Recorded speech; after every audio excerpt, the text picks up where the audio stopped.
All right, welcome. And in this video, what I want to talk about here is a strategy for keeping your contractors hungry. And I'll explain what I mean by hungry.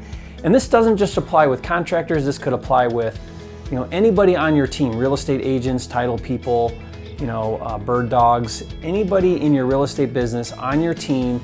You want to keep them what I call hungry, meaning they want your business. Now here's the tendency that I've noticed that you'll run into as well. Maybe you've run into this already, but as you grow your real estate business, as you're starting to do deals and you do more deals and more deals, you want to build a killer team, a fantastic team, hopefully the best people in your market that can help you with the entire process. And building that team is important, but what tends to happen after a period of time is those team members, they'll start to get more and more comfortable. Sometimes they build up expectations. I've had a lot of times, especially with contractors, where they start to feel a little bit of entitlement. They start to think that if it wasn't for them, you wouldn't be where you are, and those sort of things start to happen. Now this is just kind of human nature a little bit, so it's important that you keep those team players, those critical people to your business, hungry for your business. So the way we do that is you need to make sure that they always know that they're replaceable, right? Everyone's always replaceable. You're replaceable, I'm replaceable, everyone is replaceable. And so keeping that humility and helping your contractors keep that humility is really important. And I'll give an example of this. I had an electrician, I've shared this story before. I had an electrician that was fantastic.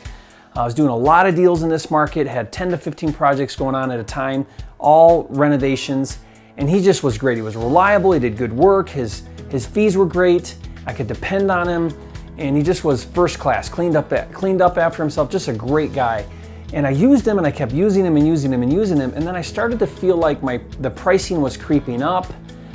He started to get a little less reliable, and I just started to sense this expectation and a little bit of entitlement. And so what I did is I said, listen, on this next job, I'm not going to be using you. And he was just kind of taken aback, like, whoa, what? I thought I was your go-to guy. I thought I was your, I do all your jobs. What's going on here? And I just pulled that one job and I said, look, I'm just kind of feeling like your fees are getting a little higher. You're not as available when I need you, and I just kind of explained it to him that way. I said, don't worry, we'll do the next job. And what that did is it kind of reset his mindset into thinking, okay, I need to do a great job. I need to be reliable. I need to keep my fees down. I need to find ways to cut costs. I need to make sure that I'm continually bringing value and to not get complacent. So, remember that as you're building out your team and you're working with people. I've got a real estate agent right now in one of my markets that was kind of an up and coming rising star when we started using her. And it's now been a little while and she's picking up more clients and she's kind of forgetting who her number one client is.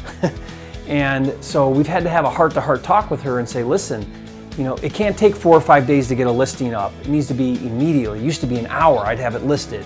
Or additional things that I need. I need to get these homes sold quickly and on budget and on time. And that's all starting to slip because of this expectancy, a little bit of complacency.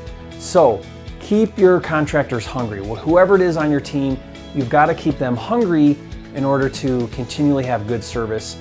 And this applies with pretty much anybody and everybody. It's human nature to do that. So that's the tip I wanted to share with you today. Hope that was helpful, and I'll see you next time.